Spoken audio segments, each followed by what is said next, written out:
Maqaa Abbaa, kan Ilmaa, kan Hafuura Qulqulluu, Waaqa tokkoon ni amanna. Ameen.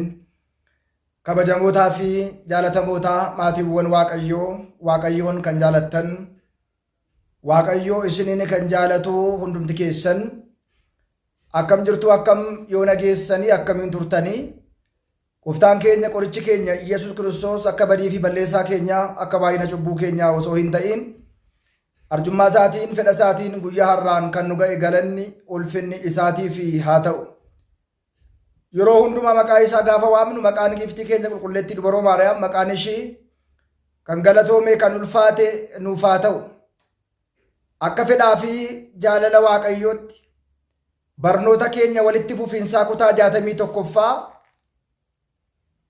waliitiin barannu dhimma ayyaana cuuphaatiin wal qabate yaadaa fi gaaffiiwwan garaagaraa dhimma cuuphaatiin wal qabatee ka'an irratti deebii bal'aa qabachuudhaan barnoota keenya waliitiin hin barannaa. Anaaf dubbattii afaan isin immoo gurratti nageessan qooqatti hin qalbeeffattan anaafis isiniif isaa kennu. Hunda dursa bagaa jala bultii ayyaana cuuphaa gooftaa keenya qoricha keenya Yesuus Kiristoos kan bara kanaatiin geessan baga wajjumaanuu keenya. Akka fedhaa fi jaalala Waaqayyootti dhagaa waggaa waggaatiin taabotoonni gadaamii kawaala garaagaraa manneen kiristaanaa garaagaraa irraatii ka'anii ayyaana cuuphaa kabajuutiif gara lagaa gara garbaatti deemanii ni bulu. Kunis egaa fakkeenya isa kamiin qabateetu taabonni yookiin immoo taabotonni teessoo isaaniirraatii ka'anii gara lagaatti kan isaan deeman fakkeenya maaliiti? Guyyaan kunis immoo maal jedhama jenneetu waliitiin ilaalla. Egaa inni jalqabaan guyyaa taabonni laga bulu kun yookiin immoo guyyaa taabonni ba'ee gara lagaa ayyaana cuuphaadhaaf jala bultiisaa guyyaa waazimaa isa jennu sana deemu kana guyyaan kun kataraa jedhameetu beekama. Jechi kun jecha afaan Gi'izii haa ta'u iyyuu malee jecha afaan Oromiffaatti kataraa yookiin immoo jala bultii ayyaana cuuphaa jechuu dandeenya. Maal jechuudha jennee gaafa ilaallu kanaatiin wal qabatee dhimma cuuphaa wal qabatee ayyaanota kanaatiin wal qabatee yaadota kana irratti gaaffiiwwan ka'anii fi yaadota dhiyaatan irratti deebii bal'aa waliitiin hin laalla jechaadha. Hunda dursa guyyaa jala bultii ayyaana cuuphaa taabonni teessoo isaarraa ka'ee bakkeewwan lagoota garaagaraa deemee akkasumas bakka lagni hin jirretti immoo magaalaa keessatti immoo bishaan boonoo hojjetanii kureewwan garaagaraa hojjetaniiti taabota ayyaana cuuphaa kana bakka sana bulchuutiin sirni ayyaana cuuphaa kun kabajama. Ayyaanni cuuphaa kiristaanummaa yookiin immoo kiristaanaa maal fakkaata jennee gaafa ilaallu mee jecha isa kataraa yookiin immoo jala bultii ayyaana cuuphaa jedhu kana gaafa ilaallu jechi kun jecha afaan Gi'izii gaafa ta'u innis egaa kataraa jechuun ayyaanni kun guyyaa itti kabajamu ayyaana cuuphaa jala bultii isaa gaafa kabajnu kana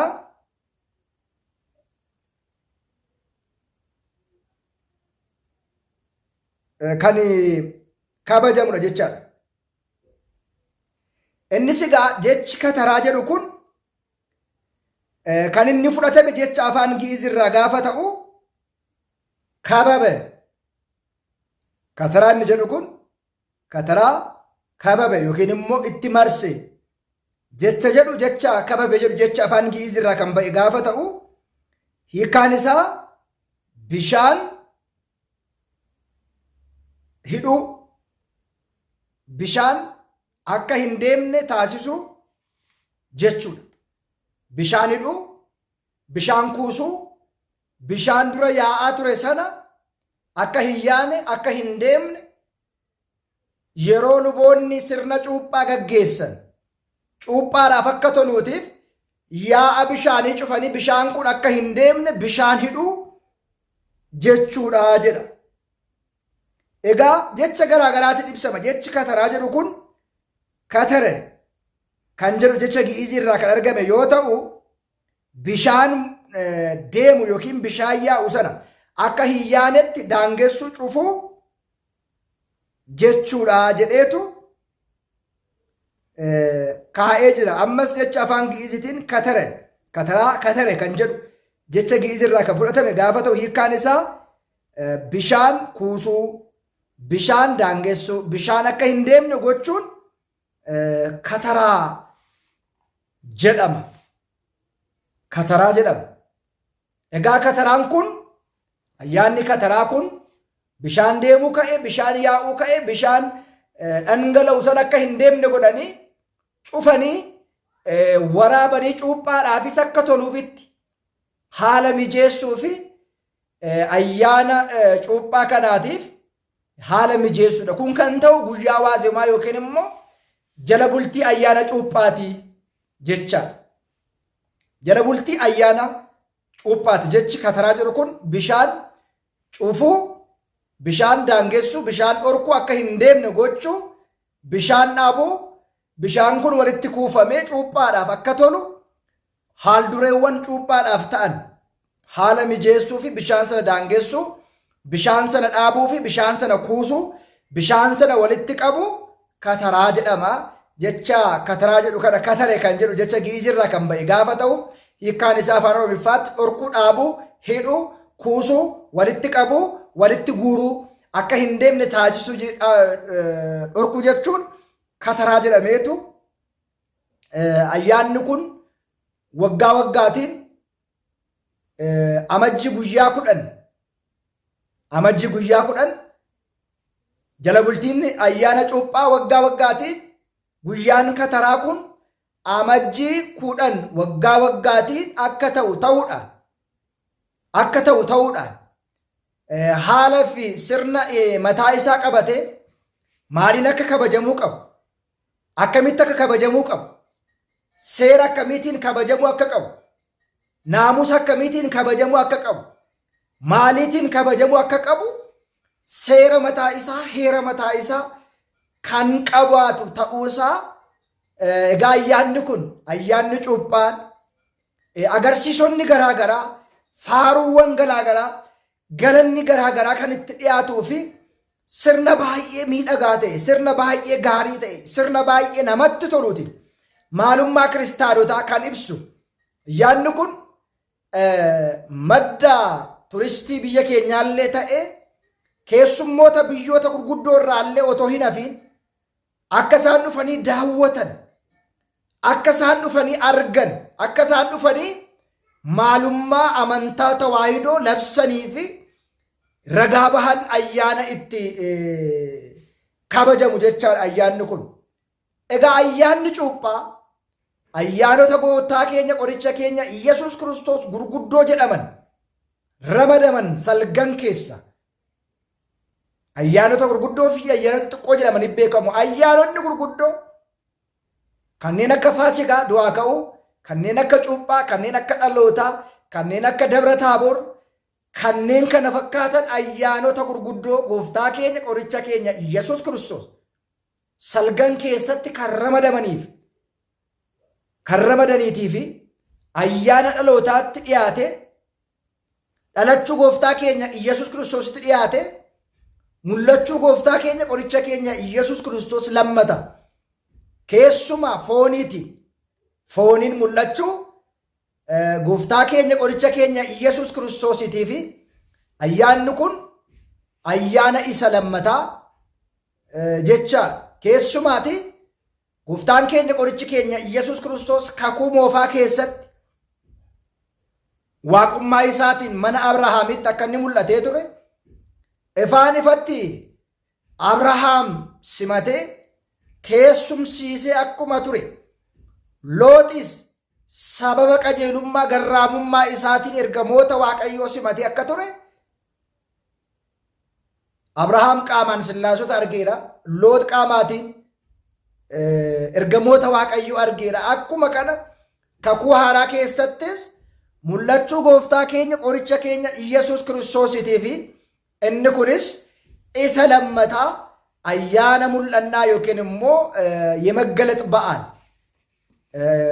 gahaad isa jennu afaan Gi'iziitiin gahaadi gaafa jennu መገለጥ jechuudha. gahaadi jechuun mul'achuu jechuudha. kana jechuun foon ilma namaa uffatee waaqni hin mul'anne mul'achuudha. waaqni hin qoratamne qoratamuudhaan, waaqni bira hin gahamne bira gahamuudhaan, waaqni hin dhalanne dhalachuudhaan, waaqni hin cuuphamne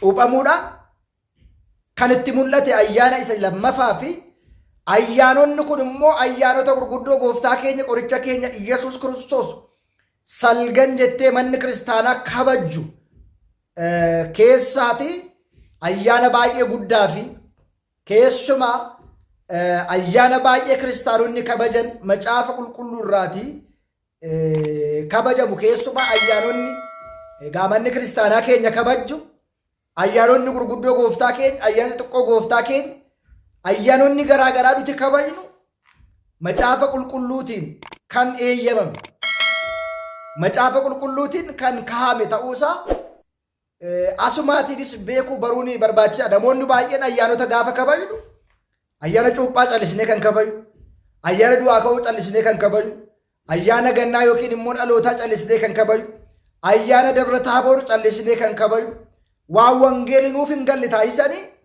namoonni haasa'an, namoonni dubbatan, namoonni isaaniif iyyuu hin galle, nuun garuu isiniif hin galle jedhanii afaan isaanii guutanii dubbatan akkuma jiran ayyaanonni keenya seera heera mataa isaa kan qabuu fi manni kiristaanaa keenya seeraa fi heeraatiin kan isheen kabajju ta'uusaa bifuma kanaatiin hubachuu yookiin immoo baruu yookiin immoo beekuun barbaachisaadha. kanaatiif egaa kataraa jechuun akkuma isinitti hime katara kan jedhu jecha Gi'izii keessaa walitti qabe, walitti kuuse, akka hin deemne taasise, hin dhaabe, walitti qindeesse, walitti cimmise kan jedhu sin of keessaa qaba afaan Oromiffaatiin waan ta'eetiif ayyaanni kun bifa kanaatiin ayyaanni kataraa taaboonni Waaqayyoo teessoo isaarraa ka'ee uummata eebbisaa, safara eebbisaa, ganda mandara eebbisaa, magaalota eebbisaa gara iddoo bulmaata isaa ni deema jechaadha. itti aansee ayyaana kataraa yookiin immoo jala bultii ayyaana cuuphaatiin wal qabate keessumaa waa'een soomaa ka'u ni jira. soomiin gahaadii kan inni soomamuu qabu ayyaana kataraa yookiin immoo jala bultii ayyaana cuuphaa irratti immoo ayyaana dhalootaa irratti kan jedhus immoo adda baasne waliitiin ilaalla. barnoota keenya kutaa 62ffaatiin kan nu barsiise kan nu gorse waaqa abboolii keenyaaf galanni haa ta'u. ayyaanni kun ayyaana eebbaa, ayyaanni kun ayyaana nagaa, ayyaanni kun ayyaana jaalalaa hunda keenyaaf haa ta'u. waaqayyo hunda keenya duukaa haa ta'u.